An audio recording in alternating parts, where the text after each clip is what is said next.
बंधुगण ओडिया घरर महिला मानक एक विशिष्ट पर्व हेउची सावित्री व्रत।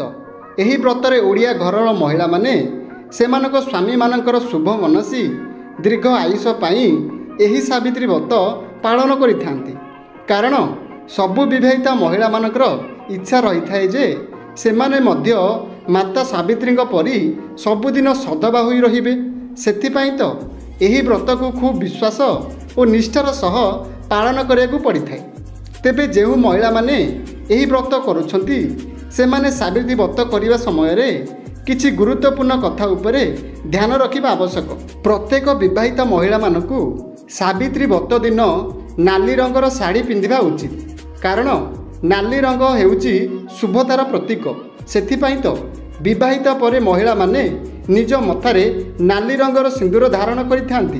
तेणु एही सावित्री व्रतरे कला रंगर साड़ी महिला माने पिंधिबा अनुचित, नचेत यह द्वारा अशुभ होइथाए। सावित्री अमावास्या हेउ बा अन्य कोनोसी रात्रि समय रे मध्य बाहरे लुगापटा धोई सुखेबा उचित नुहे। विशेष करी अमावास्या राति को काल रात्रि बोली कहा जाइथाए।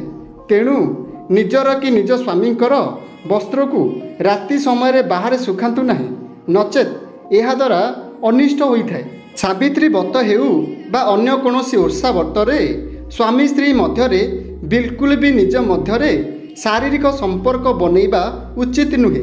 नहले एहीपरि कार्य द्वारा स्वामींकर आयुष्य क्षीण होइथाए।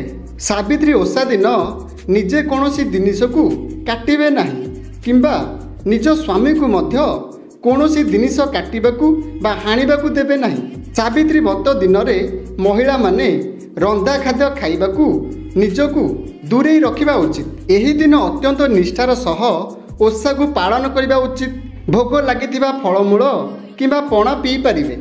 आशा करूची आपण मानकू एही भिडियोटी भल लागिथिबो।